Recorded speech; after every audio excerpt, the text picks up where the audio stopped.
Buenos días, buenas tardes, buenas noches. Este es un video en respuesta al foro del tema 2.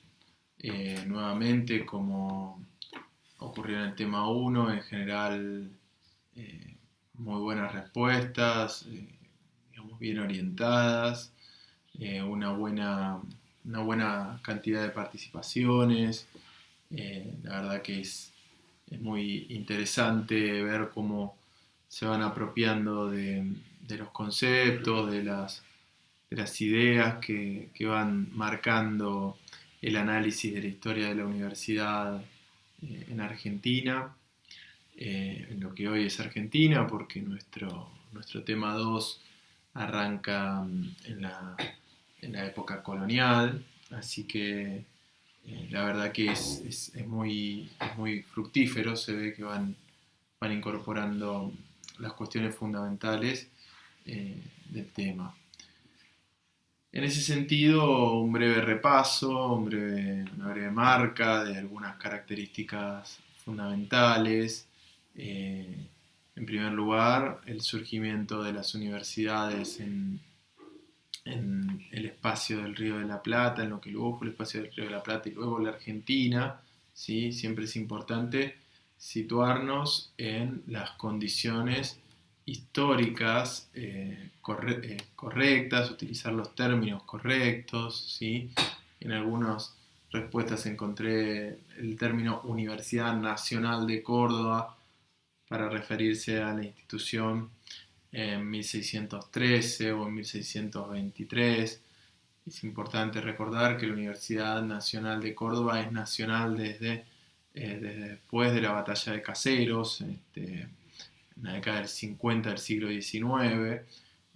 Y es importante porque la palabra nacional no es solo una palabra, sino que expresa verdaderamente las autoridades que rigen la actividad de la universidad. Esa universidad no podía ser nacional porque no había nación aquí, y es una universidad donde, como bien marcaron casi todas las respuestas, ¿sí? O todas las respuestas, se trataba de una universidad fundada sobre la base de colegios jesuitas, eh, y que también es importante marcar que era una universidad menor en lo que en ese momento era el virreinato del Perú. ¿Sí? Universidad menor que tenía ciertos límites para emitir titulaciones, ¿sí? Y que además de todo eso era una universidad eh, profundamente, digamos, construida sobre el modelo medieval de la educación escolástica. Eso está bastante presentado. Allí aparecen algunas cuestiones que me parece que ustedes en las respuestas quizás podrían eh, considerarlas un poco más, ¿sí? Respecto de, bueno, cuáles son las características esenciales de la educación que se imparte en la Universidad de Córdoba y cuáles son las características que van cambiando, ¿sí? Es decir, el proceso de evolución de la educación universitaria en Córdoba desde el siglo XVII hasta la independencia reconoce cambios institucionales, como por ejemplo el final de la era jesuítica, la llegada de los franciscanos, la disputa con el clero secular. Eso es algo que no aparece siempre, también en términos de cómo van incorporándose nuevas disciplinas, nuevas ideas, aún tímidamente, en tensión con las ideas predominantes de la educación universitaria signada por la hegemonía de la Iglesia Católica. Bueno, es decir, marcar no solo la esencia o la foto de cómo era la universidad en algún momento, sino prestar un poquito más de atención a su evolución. Hay algunas respuestas que lo marcaron, ¿sí? Esa evolución. Voy a recordar una, ¿sí? Aquí tengo anotadas. por ejemplo, Adriana Rodríguez, ¿sí? Que dice que, bueno, que en realidad la Universidad de Córdoba ya, digamos, ya en la independencia, pero bueno, después de la independencia va incorporando algunas de las ideas de las ciencias exactas y naturales, pero sigue habiendo una fuerte influencia de las ideas religiosas. Bueno, me parece que ese es un poco el camino, ¿sí? También están muy buenas las respuestas en general sobre la diferencia, sobre el surgimiento de la Universidad de Buenos Aires y por qué la Universidad de Buenos Aires es diferente a la de Córdoba. Aquí, en general, el planteo respecto de las orientaciones prácticas de los saberes de la Universidad de Buenos Aires, del menor peso de la teología, están muy bien, pero he notado, sí, que muchas veces aparece la idea, quizás una forma de expresión, ¿no? Pero hay que también, de nuevo, pensar con mucha atención esas formas de expresión, la idea de que la Universidad de Buenos Aires surge como laica. Bueno, yo diría que la forma mejor de resumirlo es que no es, no es bajo el mismo molde clerical, estrictamente clerical y jesuítico de la Universidad de Córdoba como surgió, ¿sí? Lo que no nos habilita o no nos permite decir que es esencialmente laica la universidad. Ahí hay una respuesta muy buena de Luciano Cruz Savignano, que dice que, bueno, que es la UBA es un poco más laica, es más laica que la Universidad de Córdoba, pero sus primeros rectores fueron clérigos, ¿sí? En ese sentido me parece una respuesta muy acertada, porque va al corazón del asunto de lo que queremos decir, ¿no? Universidad ya despegada del modelo original cordobés, eclesiástico, medieval, etc. Y ya apuntando en sus orígenes inclusive a ciertas actividades prácticas con un lugar menos importante de la teología eh, y más relacionada con la actividad secular de la ciudad, de una ciudad mucho más conectada ya con un mundo del siglo XIX, que es predominantemente sí, la inserción en la emergencia del capitalismo global del siglo XIX.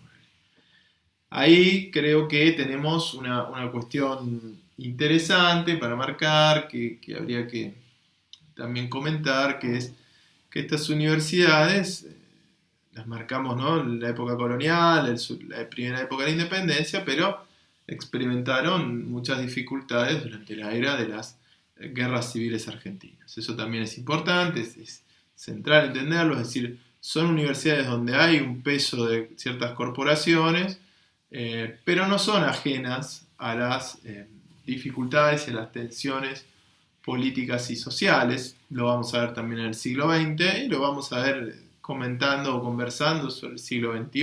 Es decir, son instituciones que tienen una lógica relativamente autónoma y según los momentos tienen más o menos autonomía en algunos aspectos o en otros, pero son instituciones también que tienen la marca de su tiempo, de las condiciones de la sociedad en la que están desarrollándose, ¿sí? Y por eso la pregunta sobre, bueno, pensar un poco el surgimiento de la UBA en relación al surgimiento de la Universidad de Córdoba.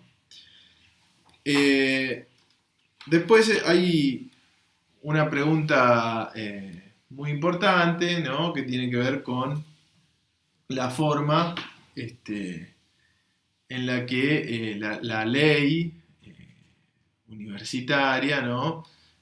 Prescribe la actividad universitaria.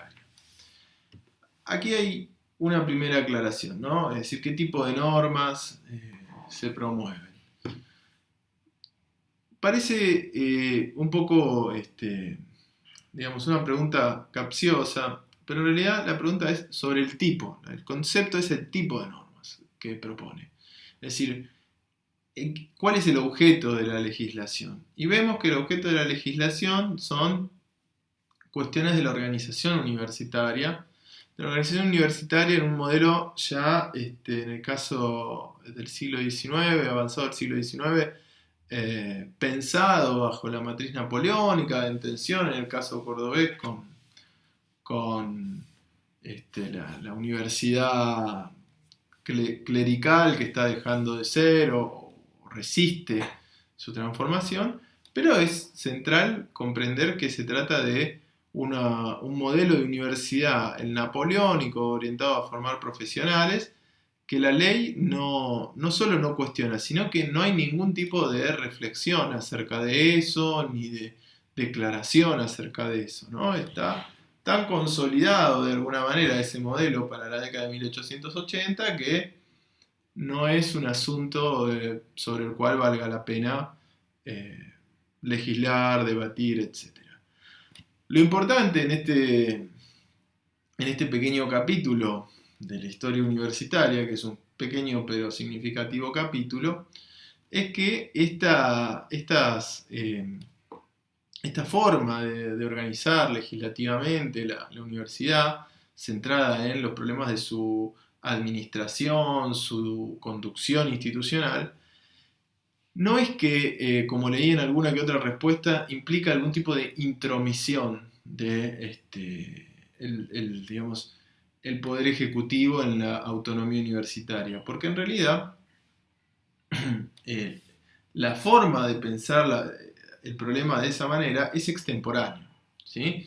En ese momento se está pensando el problema universitario como un problema con una autonomía más bien educativa, ¿sí? De ciertos procedimientos sobre los cuales no va a abundar el poder político, pero no se trata de una institución que deba gobernarse a sí misma mucho más allá de lo que sean las autoridades nacionales, ¿sí? Entonces, el modelo, ¿sí? Que tienen en la cabeza con, digamos, ya la consolidación del Estado-Nación a fines de la década de 1880, es un modelo en el cual las universidades son una institución del Estado y que, bueno, que tienen que ser reguladas por las autoridades nacionales y por autoridades propias. Ese modelo, como ustedes bien han comentado, entra en crisis para fines del siglo XIX, principios del siglo XX. Y esa crisis que encontramos en ese momento empieza a cuestionarse, ¿sí? Una larga crisis que va a desembocar, entre otras cosas, en el proceso de la reforma, o el proceso de la reforma es una de las consecuencias de esa larga crisis del sistema universitario argentino y de sus concepciones, etc. Es una crisis que la discusión del problema universitario, y por eso vale la pena leer nuevamente, por ejemplo, ese texto tan sugerente de Ortega y Gasset, es una discusión donde se plantea efectivamente cuáles son los objetivos de la universidad, cuáles son los fines de la universidad, qué formamos en la universidad, y el problema justamente de una educación fuertemente utilitaria que va por dos vías, ¿no? Por un lado, la necesidad de una formación más integral de los sujetos que van a la universidad, la necesidad de que esos universitarios puedan tener, digamos, una relación más estrecha con las ideas de su tiempo, una concepción más abarcativa, no tan utilitaria, pero por otra parte también ciertos sentidos de asociación, de pertenencia, de nacionalidad, y que permiten también pensar los problemas de por ejemplo, la estructura de partidos políticos del país, ¿no? Si las universidades cumplen o no una función en la estructuración de organizaciones políticas orgánicas más estables que garanticen el funcionamiento republicano. Bueno, aquí aparece el problema de la formación de las élites, esto que decía cuando hice el comentario sobre sus respuestas acerca del texto de Ortega y Gasset, si la universidad preparaba o no para mandar, ¿no? Y esa es una de las grandes preguntas, y es una de las grandes respuestas la de Joaquín B. González, con su modelo, digamos, con ciertas adaptaciones de algunas ideas del modelo universitario británico, pensado para la formación de la élite, aplicadas a el diseño institucional de la Universidad de La Plata. Esto es todo. En la próxima actividad voy a abrir un foro para el tema 3 para hablar alrededor de la reforma. Son algunas preguntas muy puntuales acerca del texto de Portantiero. Y bueno, espero que se encuentren bien, que se puedan cuidar a los suyos, y seguimos en el curso y en contacto para la semana que viene tener también el encuentro sincrónico. Un saludo.